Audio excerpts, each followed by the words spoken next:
नमस्कार. तू ही रे माझा मितवा या सिरियलच्या आजच्या भागामध्ये आपल्याला पाहायला मिळत आहे. इथे आलेली असती ईश्वरी एकटी स्टेजवरती आणि मग ती स्टेजवर आल्यानंतर सगळेजण तिच्याकडे पाहत असतात, कारण तिच्यासोबत अर्णव हा आलेला नसतो. मग सगळेजण आश्चर्य करतात की ही एकटीच आहे, मग अर्णव कुठे आहे. तर इथे आपण पाहू शकतो की दरवेळीप्रमाणे अर्णव आणि ईश्वरी लवकर येत नाही. आले तरी काहीतरी गोंधळ नेहमी चालूच असतो. आणि इथे आता सगळेजण तिच्याकडे आश्चर्यचकित होऊन पाहतात, ही एकटीच का आली. नम्रता मात्र खडूससारखी हसताना आपल्याला पाहायला मिळेल, कारण तिला आनंद होतो की अर्णव पोचलेले नाही, ईश्वरी एकटी आहे, मग ती नक्कीच हरेल. पण झालं उलटंच, अर्णव पोहोचला वेळेमध्ये. ईश्वरी ज्या वेळेला स्टेजवर असते त्यावेळेला तिच्या मागे अर्णव विठ्ठलासारखा येऊन उभा असतो. कसा देव पावावा ना, तसा तिला देव पावला आणि तिचा विठ्ठल आला बरं. तर आपण पाहू शकतो कुणाच्या तोंडावर 12 वाजले, कुणाच्या 13 वाजले. तर इथे आपण ऐश्वर्याला आनंदी झालेलं पाहू शकतो. तिला खूप बरं वाटतं की वेळेत अर्णव तिथे पोहोचला आहे. ह्या गोष्टीने खरं तर नम्रताची चिडचिड होतानाही आपण पाहू शकतो. घरातली मंडळी म्हणतात की आता घरातनं निघाला तेव्हा काय थीम होती आणि इथं आल्यावर काय वेगळंच कपडे घातले ह्या मुलाने. नक्की यांच्या मनात चाललंय तरी काय, सगळ्यांसमोर प्रश्न उद्भवला. आता सगळ्यांसमोर इथे अर्णव आणि ईश्वरी अशा रूपात आलेले असतात. तर हा सगळा काय प्रकार आहे म्हणून विचारू लागतात तिथले जजेस. तर त्यावेळेला ईश्वरी सांगते की आम्ही शेतकरी ही थीम ठेवली आहे. शेतकऱ्याच्या कपड्यांना कधीही स्वच्छता आपण पाहिली का, ते मातीत जेव्हा काम करतात तेव्हाच तर त्यांचे कपडे असे मळकट होतात. तर आपली जी फॅशनची जी काही थीम आहे ती सर्वसामान्य लोकांपर्यंत पोचावी ही माझी इच्छा आहे, म्हणून आम्ही हा गेटअप घेतला आहे. तर तिची ही जी काही युक्ती आहे तिने बोलून दाखवली, सगळ्यांच्या मनाच्यापर्यंत पोचली. आणि कोणताही ब्रँड सर्वसामान्यपर्यंत पोचला तरच तो यशस्वी होतो असं मला वाटतं, असं ती सगळ्यांसमोर बोलते. अगदी सगळ्यांचं मनच तिने जिंकून घेतलं. सर्वसामान्यांपर्यंत ती पॉप्युलर झाली आहे, तेव्हापासून सगळेजण तिला फॉलो करत आहेत. तर आपल्याला ब्रँड पण असंच निवडायला हवा ना, जो सगळ्या सामान्य लोकांपर्यंत पोचेल. तर शेतकरी हा जो ब्रँड आहे तो एकदम सर्वसामान्यांपर्यंत असणारा आहे. आणि त्या गोष्टीवरच आम्ही बेस करत आम्ही हा जो काही लुक क्रिएट केला आहे, त्या अर्णव पण म्हणू लागतो की मी सात्विक फॅशन हे माझ्या आईच्या नावावर खोललेलं आहे. आणि सात्विका ही माझी आई एकदम सर्वसाधारण असलेली महिला, कपडे शिवणकाम करणारी. तिच्या राहणीमानात खूप साधेपणा होता. अगदी मी ज्या वेळेला सात्विक फॅशन ओपन केलं त्यावेळेला तिलाच लक्षात धरत मी हे सगळं साधेपणाने डिझाईन बनवत गेलो आणि त्यामुळेच मला यश मिळालं. आज जे काही यश माझ्या पदरी आहे ते खरं तर माझ्या आईसाठी. आणि इथे ईश्वरी म्हणते की त्यांच्या आईचं जे काही त्यांनी इम्प्रेशन ठेवून काम केलेले. तर इथे आपण पाहू शकतो की ती म्हणते खरंच आई हा विषय सगळ्यांच्या मनातला आणि एकदम सखोल्यातला आहे. तर त्यापर्यंत पोचणे खूप महत्त्वाचं आहे. प्रत्येक आईपर्यंत ही फॅशन पोचायला हवी, म्हणून आम्ही हा जो काही कम्फर्टेबल लुक केला आहे तो सर्वसामान्यांचा, आईचा असा आपण म्हणूया, असं म्हणत जजेस आणि सगळ्यांचं मन अर्णव आणि ईश्वरीने जिंकलेलं आपण पाहू शकतो. आता जजेस म्हणू लागतात की तुम्ही फॅशनचं तर समजून सांगितले, पण आता खाण्यात तुम्ही काय आणले. प्रत्येकाला आता उत्सुकता लागली आहे जेवणात काय. तरी आपली ईश्वरी तिथे म्हणू लागते की जेवणामध्ये पण झुणका भाकर आणि ठेचा आणलाय की. तर अर्णव मुद्दामच तो कांदा आहे ना हाताने फोडून देतो. कांदा खाण्याची मजा ही अशी आहे हाताने फोडून खाण्यात. छान प्रकारे ते सर्विंग केलेलं असतं. आता सगळेजण त्याची चव चाखू लागतात. दुसरीकडे मात्र फिनफिन करत सौदामिनी बाहेर आलेली असते, तिच्या मागे वल्लवी आलेली असते आणि एकमेकींना ते विचारू लागतात की काय झालं काय झालं. खरं तर राकेश हा मूर्ख माणूस अजूनही सापडलेला नाही. तो तर म्हणे बॉम्ब फोडणार होता, त्याचा बॉम्ब कुठे आणि तो कुठे आहे असं आता इथे आपल्याला देशमुखबाई चिडचिड करताना पाहायला मिळेल. वल्लवी मात्र म्हणते की मला माहीत होतं तो माणूस खरंच काही कामाचा नाही आणि तसंच झालं. तो एकदम मूर्ख माणूस आहे, त्याच्यावर विश्वास ठेवण्यात अजिबात अर्थ नाही आहे. तुम्ही फार विश्वास ठेवला, आता झालं ना, कळलं ना तुम्हाला, तो काहीच कामाचा निघाला नाही.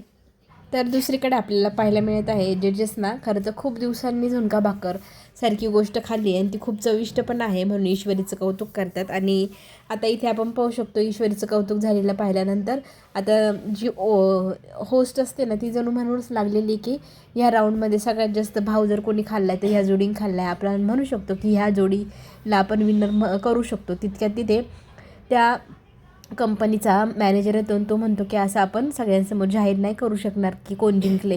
आपल्याला अजून पॉईंट जुळवायचे, सगळी जुळाजुळ झाल्यानंतरच विनर कोण आहे ते ठरल्या जाईल. तर आता थोडासा ब्रेक घेण्यात येत आहे.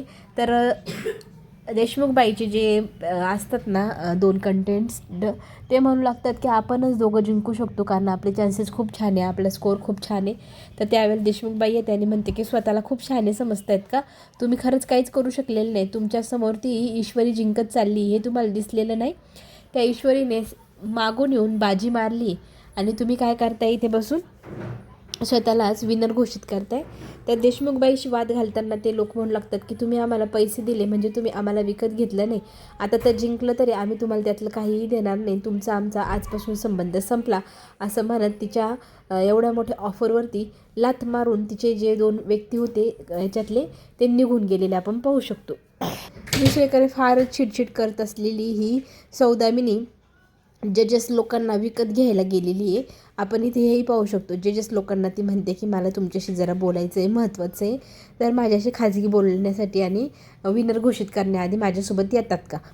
तर तिथे ते लोक म्हणतात की नाही, आम्ही नाही असं काही गोष्टी डिस्कस करत, आम्हाला त्यात इंटरेस्टच नाही. तर ती त्यांना समजावून सांगते की माझं म्हणणं नीट ऐकून घ्या, तुमच्या फायद्याचं असू शकतं, तुम्ही जितकी किंमत सांगाल तितकी किंमत आम्ही तुम्हाला द्यायला तयार आहोत. जजेस मात्र एकदम प्युअर आहे आणि ते कुठल्याही प्रकारे विकल्या जाणार नाही, हे आता आपण इथे पाहू शकतो. दुसरीकडे आपण हेही पाहू शकतो की अर्णव खूप उशीर आला आहे, त्याविषयी आता ईश्वर त्याच्याशी बोलू लागते की एवढा वेळ तुम्ही कुठे होतात, तुमच्या कपड्यांना फार माती पण लागलेली होती. तर अर्णव आधी सांगतच नाही.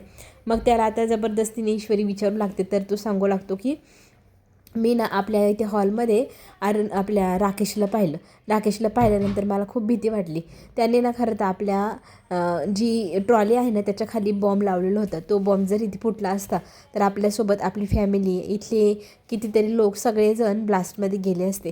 मग ती ट्रॉली घेऊन मी बाहेर जाऊन ती गाडीमध्ये मी ती घेऊन लांब कुठेतरी फेकून यावा ह्या उद्देशाने गेलो. तर तेव्हाही तो माझ्या मागे आला आणि माझ्या मागे येऊन माझ्याशी मारझोड करण्याचा प्रयत्न करत मला त्या बॉम्बसोबत सोडून दिलं त्यांनी. आणि ज्या वेळेला बॉम्ब फुटणार होता त्यावेळेला मी राकेशचा हात पकडून ठेवला. आम्ही दोघंही त्या ब्लास्टमध्ये उडालो. त्यात खूप धूर होता, खूप काय होतं, मला त्यात काहीच दिसलं नाही. आणि पुढे ह्या राकेशचं काय झालं हेही मला माहितीच नाही. मला फक्त तू दिसत होती, तुझ्यासाठी मी इथे धावत पळत आलो. आणि राकेशचं काय झालं आता मला तिथे काहीच माहीत नाही. ईश्वरी म्हणते की तुम्हाला कोणी एवढं करायला लावलं होतं, तुम्ही स्वतःचा जीव वाचवायचा ना, कशाला एवढं सगळे स्टंटबाजी करत होते.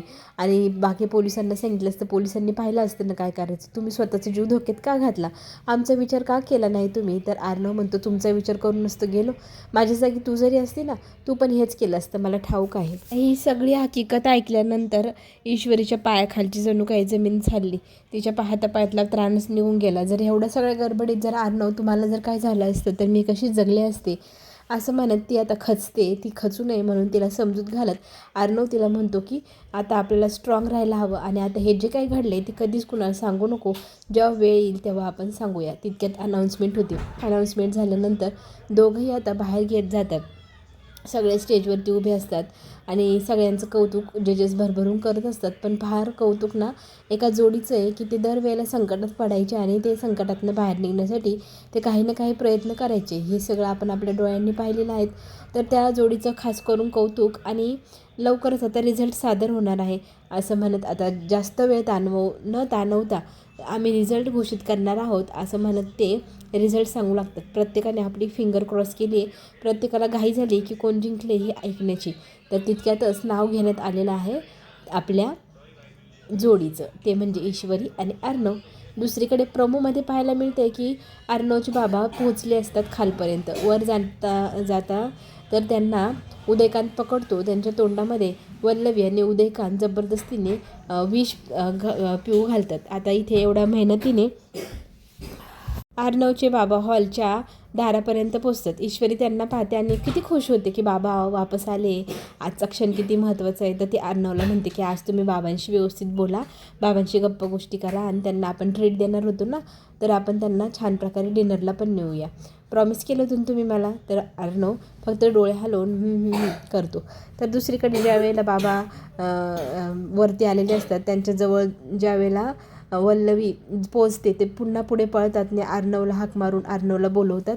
अर्णवच्या हातावरतीच आता ते त्याला सांगू लागतात की एकदम महत्त्वाची गोष्ट आहे तुला सांगायची आहे. तर तीच गोष्ट काय म्हणून तो विचारू लागतो. तर ते सांगण्याआधीच काय झाली घटना, बाबांनी प्राण सोडले स्वतःचे. अर्णवच्या हातावरती शेवटचा श्वास त्यांनी घेतला. मुलाच्या हातामध्येच त्यांचा जीव गेला आहे. खरं तर ही गोष्ट सगळ्यांना खूपच धक्का देणारी आहे. त्यांचा मृत्यू ही आता गूढ बनणार आहे अर्णव आणि ईश्वरीसाठी. वल्लवी मात्र आता पुन्हा एकदा वाचली. आता वल्लवीची ही जी काही पापं, ही जी काही थेर आहे ती इतक्या मोठ्या प्रमाणात वाढली. यांचा निकाल कधी लागणार आणि ईश्वरी त्यांना न्याय देऊ शकेल का? बाबांनी जे पुरावे लपवले ते नक्की कुठे लपवलेले असतील आणि ते आता ईश्वरीपर्यंत पोहोचतील का? हे सगळं काही आपल्याला पुढील भागात पाहायला मिळेल. आता फक्त धक्कादायक गोष्ट अशी आहे की ह्या सगळ्या गडबडीमध्ये अर्णवच्या बाबांचा जीव गेला आहे आणि ते हे जग सोडून निरोप देऊन आणि मुलांना शेवटचं 4 सुखाचे क्षण भेटून ते मृत्युमुखी पावलेले आहे. चला तर मग पुढे जे काय होईल ते पाहण्यासाठी आपण पुन्हा भेटूया. चॅनलला नक्की लाईक करायचं, सबस्क्राईब करायला विसरायचं नाही. आपण पुन्हा भेटूया. आता घेऊ छोटीशी विश्रांती. धन्यवाद.